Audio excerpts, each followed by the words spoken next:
As an Eve lurker over the years, I've always been intrigued by the universe. I played the game in 2010, and I've always come back sooner or later. The atmosphere, the ships, and the ambience of jumping from warp gate to warp gate to get to an NPC with a job on an isolated station orbiting a moon you'd never heard of has always had a certain appeal to it. I'll be starting a series that dives deep into each playable faction in EVE Online. And the first one we are going to tackle is the Amarr Empire. And after reading through their lore myself, I can tell you this right now, this is the last faction that you would possibly want to ever run into in the deep depths of space of EVE Online. Unless you're a true believer. The Amarr Empire is a rigidly stratified, authoritarian imperial state ruled by the Amarr Emperor. It is both the oldest and the largest of the empires of New Eden. This vast theocratic society is supported by a broad foundation of slave labor, mostly drawn from the people of Minmatar extraction, but also from several other nationalities subdued by the Empire throughout its long history. Their home planet in the Amarr star system was named Athra in ancient times, but was renamed Amarr Prime during the expansion into space. As a culture, Amarr adheres to the basic tenet that what others call slavery is in fact only one step on an indentured person's spiritual path toward fully embracing the Amarr faith. Amarr citizens tend to be fervent and industrious individuals, deeply convinced from an early age of the moral superiority of their religion and the legacy of their favor in God's eyes, a phenomenon that makes them quick to take whatever action they deem necessary in order to bring the unenlightened into the fold. In its efforts to enforce this view, the Empire has for centuries engaged in a campaign known as the Reclaiming, a holy war against unbelievers. The unfortunate losers of this war have historically been enslaved by the Empire. Nominally, this slavery is designed to work off the sins of the non-Amarr until the day they will be free to enter Amarr society as enlightened followers. In practice, however, the holders, the general name given to the slave-owning gentry, usually pay mere lip service to this traditional duty, then go on to brutally work their slaves to death for profit. Holders are privileged elites who control hundreds of thousands of lives each, given more or less free rein to rule commoners however they see fit. Some are capricious tyrants, while others rule with temperance and justice.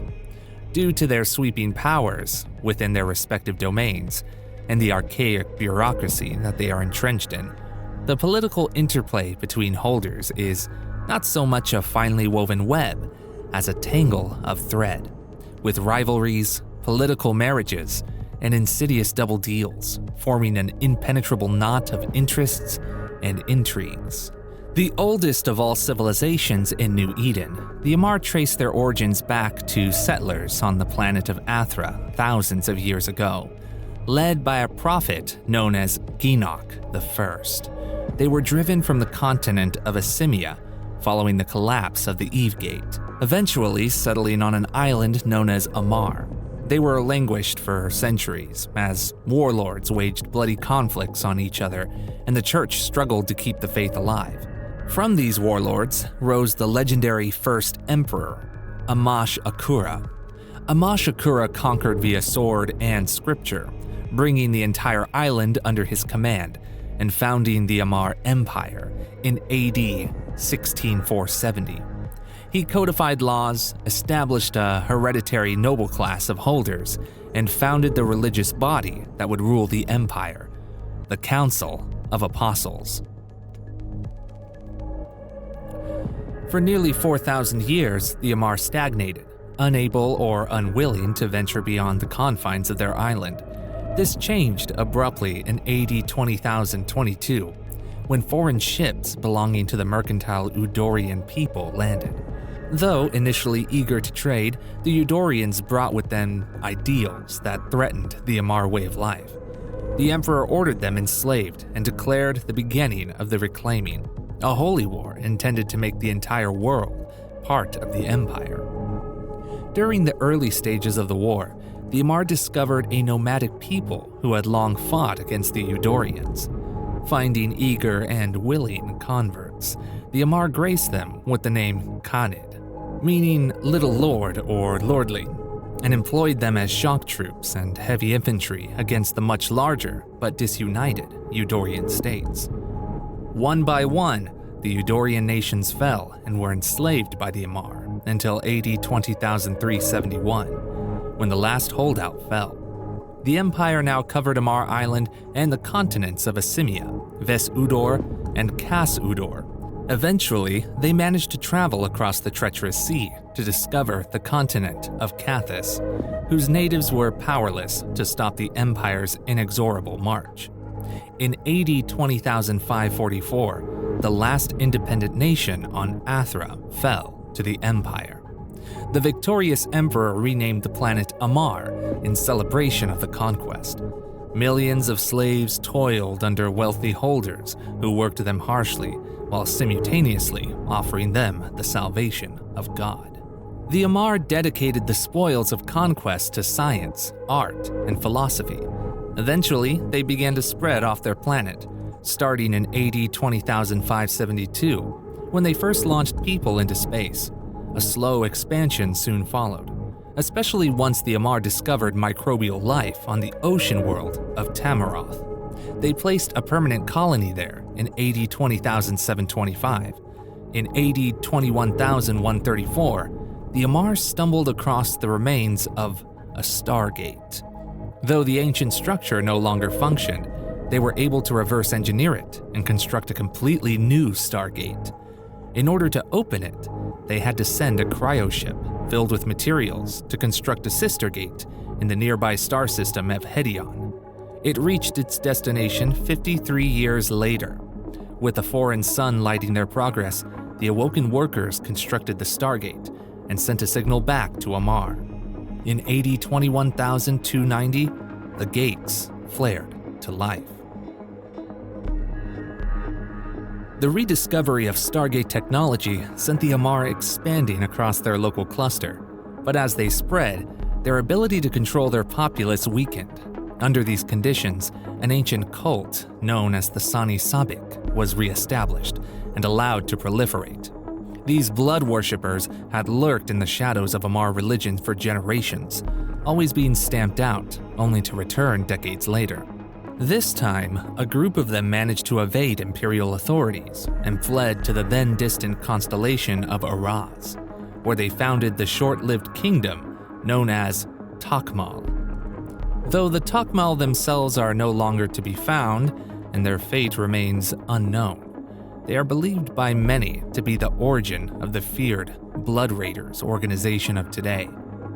Additionally, there was the unfortunate case of Emperor Zeragram II. While initially just and pious, Zeragram slowly began to view himself as the living embodiment of God. He issued decree after decree that transferred power to him and transformed the state religion into a cult centered around himself. At the height of his delusion, Zeragram II ordered the construction of a city of God in the system of Sasta, where he could reside in seclusion from worldly distractions.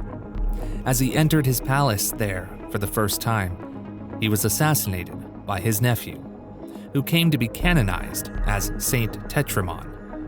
It took the Council of Apostles years to purge Zagram's changes, and indeed, some were never removed. In AD 21423, the Amarr opened a Stargate to the Ualar system, where they discovered primitive humans living on the sixth planet. Though the Amarr were shaken by the existence of humans living on another planet, the Emperor ordered them reclaimed. They were quickly enslaved with minimal difficulty, replenishing a slave stock that had dwindled greatly over the previous 1,000 years. With the revelation that they were not alone in the universe, the Amarr were thrown into a frenzy of rapid expansion. The thirst for slaves had been rekindled among the holders, and they rapidly constructed new stargates, searching for slaves. This rush yielded very little, however. Only a few small populations, with now forgotten names like Amdonish and Jakrin, were ever discovered. A new emperor, Hadrian V, was crowned in AD 21870. In those days, the emperor was still considered the first among equals on the Council of Apostles. Hadrian V was ambitious and noticed a few of Zaragram's changes had never been undone. This tipped the balance of power in his favor, and he declared the start of the moral reforms, designed to rewrite scripture to make the emperor the undisputed political and religious ruler of the empire. The councils of apostles rebelled, but Hadrian had allied himself with the 5 largest and most powerful Holder families. His own family was the noble and esteemed Cador, who counted numerous emperors among their number. The Cor Azor were ambitious up-and-comers who had begun a rapid ascent. Religious fundamentalists, the Ardeshapur, had seen their fortunes wane over the previous centuries, but were eager for a comeback. The militant Sauron family counted some of the best generals among their ranks. Finally, the Khanid family, named after the people they were given dominion over, possessed the most elite troops in the empire. A bloody civil war tore the empire apart, leaving millions dead. It raged for decades, finally ending in AD 21930, with Hadrian and his forces victorious. The 5 families who had allied with Hadrian became the heir families, from whom future emperors would be chosen. Together with the emperor, they would form the Privy Council to govern the empire, while the Theology Council would oversee the scriptures. Slave stocks were hit hard by the moral reforms and subsequent rebuilding effort. Fortunately for the empire, they discovered the Nikuni in AD 22-103. Living on a harsh, arid world, the Nikuni viewed the Amarr as saviors almost as much as conquerors. A mere 250 years later, the Amarr detected the first signs of another spacefaring race, the Minmatar. They conducted a few probing raids on the outskirts of Minmatar space before determining that this new race of people was greatly inferior to them technologically. In AD 22-480, Emperor Damius II ordered the full conquest of the Minmatar. While the Amarr Navy brutally destroyed defenses and infrastructure, 6 slave ships touched down on the inhabited planets in the Minmatar home system. Pator. 3 whole planets were depopulated, and 2 lost half their number, with only the homeworld, Matar, managing to put up significant resistance. At the end of the so-called Day of Darkness, hundreds of millions of Minmatar had been enslaved. The Amarr continued their assault on the Minmatar, assisted by collaborators in the Nephentar tribe, who came to be known later as Amatar. By AD 22-485, the Empire had fully conquered the Minmatar people. However, small bands managed to escape and form a resistance that would prove a constant thorn in the Empire's side. The Amarr developed the jump drive in AD 23-058, allowing them to move large ships instantly from one system to the next without first constructing a Stargate. The surge of expansion that followed quickly brought them into contact with additional spacefaring nations. In AD 23-180, they made first contact with the Gallente Federation, a nation of democratic liberals to whom the Amarr theocracy and entrenched slavery was anathema. However, both nations proved too large and powerful to attack the other, and they settled into an uneasy truce. Shortly after, they encountered the Kaldari state, who were locked into a bitter war with the Gallente. Finally, they encountered the Jove in AD 23-191. Initial contact was limited, and the Amarr took this as a sign of weakness from the Jove. The Amarr, hungry for fresh slaves, believed the Jove were a soft target and announced their plans to invade. The Amarr sent a single squadron, numbering roughly 200 ships, to invade the Jove system of Vac Atioth. Confident the battle would be a one-sided affair, the Amarr imagined quickly overrunning the panicked Jove and pressing them into bondage. Instead, it was the Jove who turned the battle into a massacre. Their small, nimble frigates pinned down the lumbering Amarr battleships, while the massive doomsday weapons of the Jovian mothership cut swaths through Imperial forces. Battle doctrine compelled the Amarr to stay on the field until they were slaughtered to a man. Bloodied, but not beaten, the Amarr prepared a second strike on the Jove. At that moment, slaves across the Empire rose up in rebellion. Backed by Minmatar freedom fighters, Gallente sympathizers, and a small group of Jove agents, the Minmatar rebels were able to make swift gains before the Amarr could counterattack. The massed, synchronized rebellion was something the Amarr had never envisioned. Millions of Amarr, Holder and Commoner alike, were slaughtered in the first few days. In the course of a few months, the Amarr were forced out of Minmatar space. Under the orders of Emperor Haydaran VI, the Amarr abandoned large tracts of territory to the rebels, who founded the Minmatar Republic. In YC 105, after a 300-year rule, Haydaran VI succumbed to Tourette's disease. The succession trials were held, with the heirs being represented for the first time by the newly emerged Capsuleer class. Dorium Core Azor, championed by the pilot Eclipticum, emerged victorious. Dorium II caused waves within the Empire by interceding in arguments between the new heirs and taking a stance of appeasement toward the Minmatar Republic. However, in YC 107, the Blood Raiders, an offshoot of the Sani Sabik, began a reign of terror against the Empire under the direction of the deranged Emir Sarikusa. Dorium declared war on the Blood Raiders, and within a few short months, the Empire ousted them from the Bleaklands. The victory was short-lived, however, as Dorium was assassinated by unknown assailants on July 4th of that year. The loss of 2 emperors within such a short period was nearly unprecedented in the Empire. The Saurum family had not yet even named a successor to the fiery Jamyl Saurum. The other heirs, young and ambitious, were reluctant to begin the succession trials and put their own lives at risk. Instead, Court Chamberlain Dokuta Karsoth assumed power. Unbeknownst to many, the once pious Karsoth had grown twisted and cynical in his long years of service, giving himself fully to the corrupt Sani Sabik faith. As holders battled each other in capricious wars, Minmatar freedom fighters harassed the Empire's lawless borders, and heirs such as Aritiko Kor Azor engaged in tyranny, Karsoth watched with glee. The Stark Minor tribe had long been thought extinct following a genocide perpetrated by the Ardishapur family. But in YC 110, a group was discovered alive on a remote slave colony. Karsoth secretly ordered their execution while publicly assuaging the Minmatar. Before his assassins could strike, a fleet of rogue Minmatar under the legendary Elders invaded. Throwing the Empire into confusion, they struck multiple slave colonies by deploying Insorum, the antidote to a drug called Vitok, which was used to keep slaves under control. The suddenly free slaves rose up in rebellion as the Amarr navy was repeatedly driven back. Just when the Amarr seemed poised to fail, Jamyl Saurum returned from death to lead a counterattack. At the helm of a powerful superweapon of mysterious origin, she devastated the Elder fleet and sent it fleeing to the Republic. Despite having committed suicide following her loss to Dorium II, Jamyl claimed to have been resurrected by God to be the savior of the Empire.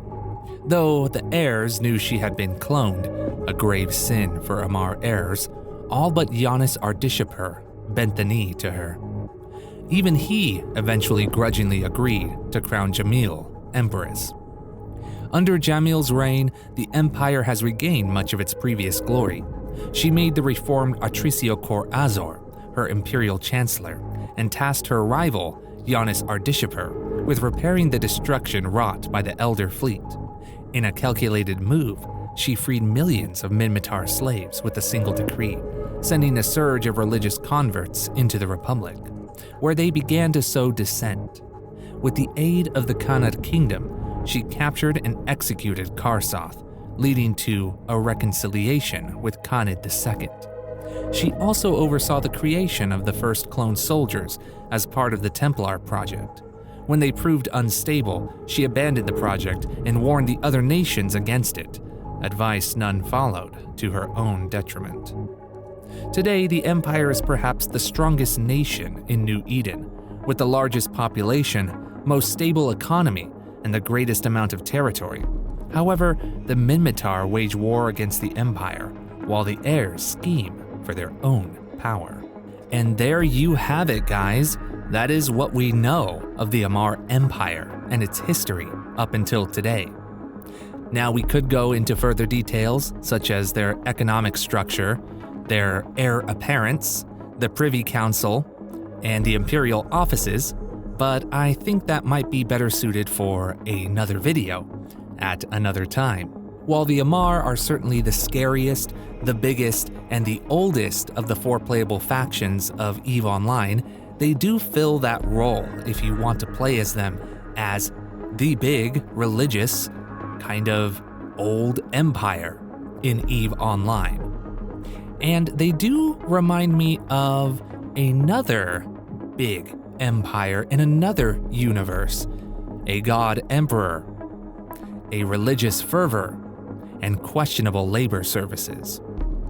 I'm sure it will come to me eventually, but until next time, guys, if there are other factions, races, or continuities, other universes you would like me to explore, I'm all for it. Until next time, see you later.